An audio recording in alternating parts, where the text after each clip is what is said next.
Друзья, это фантастика. У меня сегодня в гостях удивительный, уникальный герой. Его зовут Амир Закиров, и он из Петропавловска. Это би-бой, который представит Казахстан на Олимпиаде в очень необычной дисциплине – брейкинге. Его мы часто называем брейк-данс. Это танцевальный айты с элементами акробатики и различными трюками. Очень яркий, интересный и зрелищный вид спорта. Но, кстати, на самом деле, я сегодня узнал, что называть брейкинг брейк-дансом, танцоров в стиле брейк-брейк-дансерами – это вообще неправильно. А также я узнал вообще, что же такое брейкинг. Это вообще танец или спорт, или может быть вообще что-то совсем другое. Кто такие бибои? Ну и конечно, как же так получилось, что сейчас казахи танцуют брейк круче всех в мире. Сейчас Амир готовится к Олимпиаде, вместе со сборной Казахстана находится на сборах в Алматы, что очень большая редкость, ведь в основном наши бибои постоянно ездят по всему миру, выступая на различных соревнованиях. Поэтому, когда мы чисто случайно встретились на улице, я не мог не уговорить его рассказать нам о себе, и этот эксклюзивный материал я сегодня презентую для вас. Ставьте лайк, пишите комментарий и располагайтесь поудобнее. А я желаю вам всем приятного просмотра. Амир, қалайсыз? Жақсы. Ой, керемет. Очень рад, что сегодня встретил вас и пригласил к нам в студию, что мы сегодня сможем поговорить. Потому что для меня, на самом деле, вот я слежу за вашими выступлениями, и для меня, на самом деле, это удивительно, что казахи в брейк-дансе рвут всех. Как это? Почему так происходит? Можете объяснить? Взаимно, тоже рад быть здесь. Спонтанно у нас достаточно получилось. На самом деле казахстанцы в брейкинге уже давно обладают высоким уровнем, просто не так давно люди начали об этом узнавать. То есть брейкинг вот сейчас стал олимпийским видом спорта, и у него появилось внимание, и им стали интересоваться как бы и СМИ в том числе, и люди. Вот, на самом деле давно мы уже представляем Казахстан на мировой арене, и давно знают про Казахстан. Вы, кстати, сейчас сказали брейкинг, а я, когда задал вопрос, сказал брейкданс. Неправильно брейкданс, да? Правильно брейкинг. Брейкданс, да, это такое устаревшее название. Оно, насколько я знал, вообще появилось как раз в СМИ. То есть люди, когда смотрели на это все, не знали, как это назвать, и придумали название брейкданс. То есть у нас в культуре правильное название брейкинг. Брейкинг. Все. А танцоры, брейкеры? Брейкинг танцоры. Или бибой? Бибой, да. Но бибой это крутой брейкинг-танцор. Или как? Бибой это такой, можно сказать, сленг, это прям из культуры. То есть бибой означает брейкинг-бой, одно из значений. Вот, то есть, допустим, у меня псевдоним Амир, я бибой Амир. Вот, но вы можете назвать брейкинг танцором. А я могу бибой Иванбек быть? Ну, от вас. Но я не умею, правда, танцевать. Но выглядит круто. Вот когда делаю про вас репортажи, смотрю, и там, выглядит круто, потому что там вы встаете на руку, я боюсь даже пробовать, там, потом прыгаете на ней, потом там на коленях, вот эти вот все трюки. И вот сейчас брейкинг это дисциплина олимпийская, и вы будете представлять Казахстан на Олимпийских играх. Что вообще такое брейкинг? Это больше спорт или больше танец? Как всегда я говорю, для меня брейкинг это такой культурный феномен в плане того, что брейкинг очень многогранен, и он включает сразу много вещей в себя. То есть в брейкинге есть спорт, потому что у нас есть батл, есть соревновательный процесс и там тренировки усердные. В брейкинге есть танец, в первую очередь, наверное, даже танец. Друзья, сейчас сезон отпусков, поэтому если вдруг вы задумались о путешествии, используйте поиск дешевых авиабилетов Aviasales.kz. В нем вы легко найдете самые лучшие цены за считанные секунды. В брейкинге есть искусство, то есть, например, то, что лично меня больше всего интересует в брейкинге, в плане того, что можно создавать, можно придумывать движение своим телом, использовать его как инструмент. И меня больше всего это как раз зацепило в брейкинге. И я не могу охарактеризовать брейкинг каким-то одним словом. Не могу сказать, что брейк — это спорт или брейк — это танец. Для меня брейкинг — это все. Оно включает в себя все. И это также интересно, то, что любой человек может найти себя в брейкинге. То есть если вам интересен спорт, вы можете делать отдельно трюки, какие-то силовые движения. Если вам нравится танец, вы можете вообще не учить что-то тяжелое. То есть в брейкинге не обязательно делать какие-то трюки, вы можете просто танцевать и даже не опускаться вниз. Если вам нравится И искусство то же самое. То есть вы можете придумывать только внизу, не подниматься наверх, нет никаких правил. И, ну, для меня это чудо, если честно. Мгм. Наверное, поэтому ну, сейчас у вас мощные успехи идут, потому что вы относитесь к этому не как к спорту, не как к танцу, а вот прям это смысл вашей жизни. А сколько лет вы танцуете? Сколько лет вы занимаетесь брейкингом? С 2009 года я начал 8 октября в 6 вечера в 2009 году. То есть, получается, 15 лет будет в этом году. Вы прям точно помните число, время, а что это было? Как это? Это был мой второй день рождения для меня. Ага. То есть у меня мой основной человеческий день рождения 10 октября. И я помню, что за 2 дня до дня рождения я пошел на брейкинг, и сейчас я воспринимаю так, как у меня 2 дня рождения подряд, 8 октября и 10 октября. Но также есть еще третий день рождения, 12 октября, это день, когда меня позвали в мою команду Predators. Мгм. Вот, то есть я праздную 3 дня рождения подряд. Ну, это круто. Да. Получается 15 лет. 15 лет. 15 лет, это фантастика. Сейчас вы поедете на Олимпиаду представлять Казахстан. Вы из Петропавловска, Да. родились в Петропавловске, да? Да. Ага. Расскажите вот про ваше детство в Петропавловске. Как оно было? Чем вы интересовались? Почему именно вот вас именно на брейкинг? Есть же футбол, в Казахстане есть бокс, есть разные другие виды спорта, разные другие увлечения для молодых людей. Почему именно брейкданс? Интересный вопрос. У меня нет какого-то точного ответа. Брейкинга у нас не было в городе. Не было танцоров, то есть я не мог это где-то увидеть на улице. Также я не помню, что был какой-то момент, что где-то на телевидении я увидел и загорелся этим. Я помню единственный момент, когда я ехал в автобусе на последнем сиденье в углу. И я сидел и думал о том, что хочу танцевать брейкинг. Не знаю почему. То есть такая просто какая-то рандомная мысль. И потом пытался найти какие-то секции. Ничего не было. Ну и сейчас как бы я так отшучиваюсь, что не я брейкинг выбрал, а он меня выбрал. Вот тогда в автобусе на заднем сиденье. Это фантастика. Сейчас кем-то вдохновляетесь? Есть же, ну, с кого-то, может, ориентируетесь, на кого-то смотрите? Или уже ваш уровень настолько высок, что на вас, наоборот, смотрят со стороны молодежь? У нас не принято такое, что прям ориентироваться на кого-то, потому что в брейкинге всегда важно создавать что-то свое, свой стиль. Просто есть вещи, которые меня вдохновляют. То есть если в плане танцоров, это мои друзья, мои сокомандники, это другие виды танцев. И на самом деле вдохновить может даже какой-то новичок. То есть там у меня были ученики, которые меня вдохновляли. Это что касаемо танцоров. А так, в принципе, меня на брейкинг вдохновляют музыка, фильмы, фотография, мода. То есть, в принципе, любой визуал, он меня потом вдохновляет на создание в брейкинге.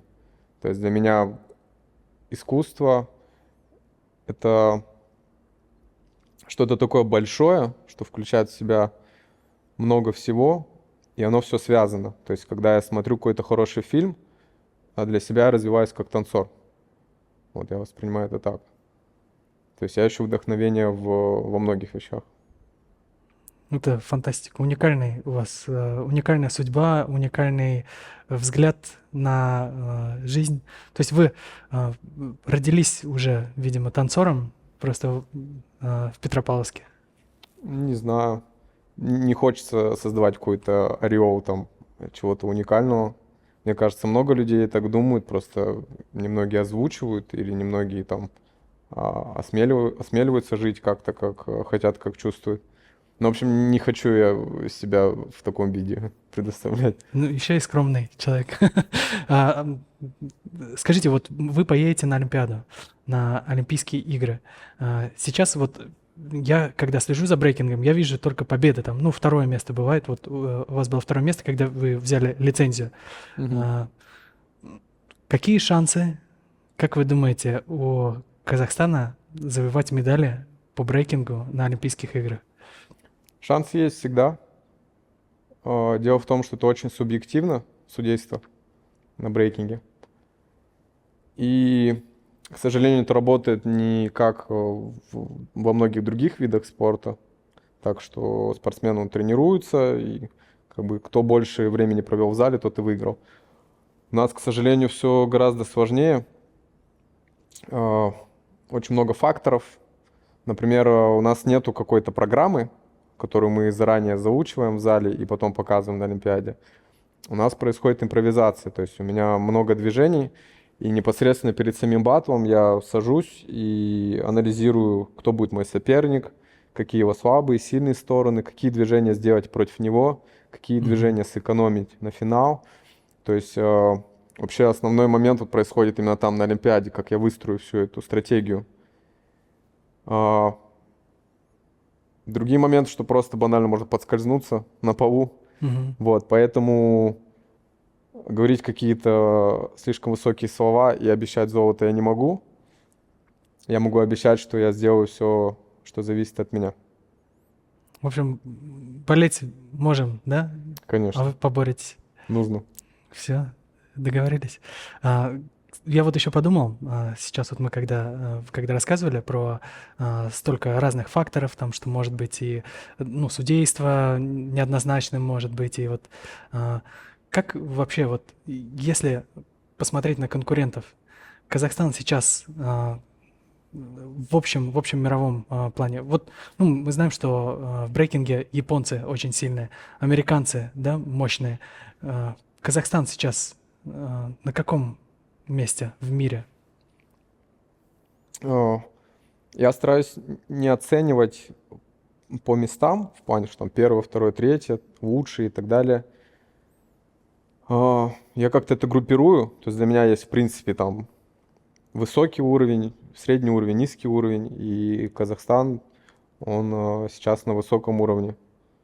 То есть так же, как и Япония, так же, как и Америка, то есть может составить конкуренцию всем и составляет конкуренцию всем. Как много сейчас молодых ребят, которые тоже вдохновляются и начинают заниматься? Как развивается? Куда идет развитие брейкинга? У нас в Казахстане интересно получается, что танцоров не так много, количество танцоров не такое большое, но уровень высокий. То есть у нас много отдельных персонажей, отдельных личностей. По поводу молодого поколения затрудняюсь ответить, не знаю, потому что я не преподаю. Раньше я преподавал, а сейчас не знаю. Но у нас было старое поколение, которое было известно на мировом уровне. То есть, например, один из самых известных Акива Коля, Николай. Про которого фильм сняли. Да, про него снимали фильм. Это, можно сказать, такой первопроходец на мировой арене. Вот. Потом настоящее поколение, там, в лице меня, в лице Диаса. У него сейчас активно поездки другие ребята. И я очень надеюсь, что будет сильное молодое поколение. И оно как работает? Например, про меня никто не знал. То есть я жил там в Петропавловске, выезжал на соревнования, не проходил отборы, меня не замечали. И потом достаточно резко я выстрелил. И поэтому я верю, что также где-то сейчас в какой-то области... В автобусе? Да, в автобусе едет паренек, который загорелся брейкингом и также выстрелит в будущем.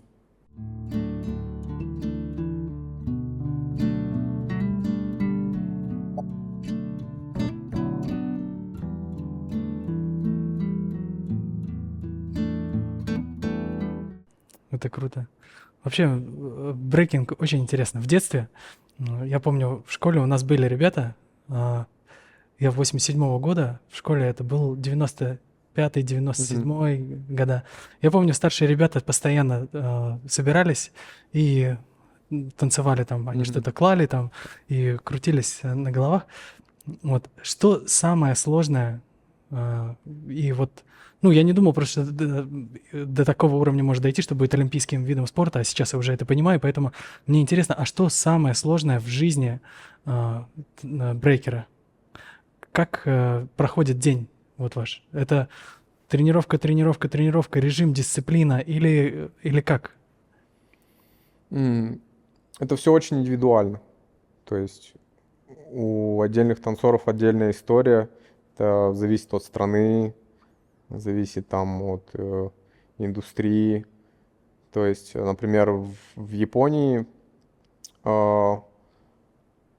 танцор, он может уделять все время тренировкам, зная, что получит поддержку там от брендов, контракты и не будет беспокоиться о своем будущем.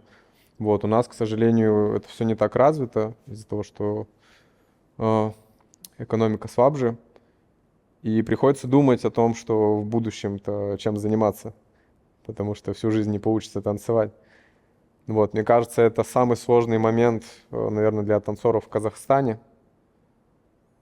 То, что приходится уделять много времени тренировкам, но параллельно все-таки думать о каких-то более бытовых вещах, думать о будущем. Вот я бы выделил, наверное, это. То есть я не хочу взять какие-то там физические процессы, что там тяжело выучить какой-то трюк или травмы, как бы это все понятно, все понимают. Хочу вот такой момент поднять. А кто поддерживает сейчас брейкинг? Сейчас государство поддерживает. У нас большая команда сейчас. Сборы там? У нас сборная, да, у нас сборы. И там это заслуга всей нашей команды, то есть меня, других ребят как спортсменов, Шерхан мой менеджер, Алишер мой врач, Ахан у нас старший тренер, то есть там все держится на многих людях, да. Сейчас началась поддержка, и началась серьезная поддержка на самом деле. Я думаю, это также повлияет на уровень брейкинга в будущем. Вот. Когда я начинал, такого не было. Поэтому сейчас у молодых танцоров больше возможностей, больше мотивации. И надеюсь, что это очень положительно скажется. Да. Какой можете с высоты вот, ваших достижений, которые уже сейчас есть, дать совет вот, молодым начинающим танцорам брейк-данс? Вот мы с вами разговариваем, я захотел танцевать брейк. Да? Брейк-данс я опять говорю, да? Брейкинг. Захотел. Да, мне интересно стало. Я понимаю, что я никогда не буду так на голове крутиться, но мне интересно стало. А вот ребятам, которые посмотрят, что им делать, с чего начать? Им не нужно ничего говорить, на самом деле. Да? То есть первое играет сам порыв. Вот это желание крутиться на голове, как вы сказали. То есть это всегда первое. Это и у меня было. То есть я видел трюки, и первый момент просто это удивление, и хочется вот научиться так же. А потом дальше уже начинаются более глубокие вещи, и я не хочу молодое поколение грузить этими вещами. Значит, надо сначала научиться на голове крутиться. Да, то, что вот вы увидели первое, что вас вдохновило, это и нужно делать. Все. Ну, потрудиться придется, да? Конечно, да. Я думаю, даже не нужно озвучивать, это понятно. Там мама с папой должны объяснить. Да, трудиться придется физически и морально, конечно. Просто не будет, да. Ну, спасибо вам, что выделили время. Вот, спасибо, что нашли возможность с нами побеседовать. Очень будем сильно болеть за вас на Олимпийских играх. Только удачи, только вперед. Загадывать не будем, но желаем побороться за медали. Только вперед, Алга, Казахстан. Спасибо.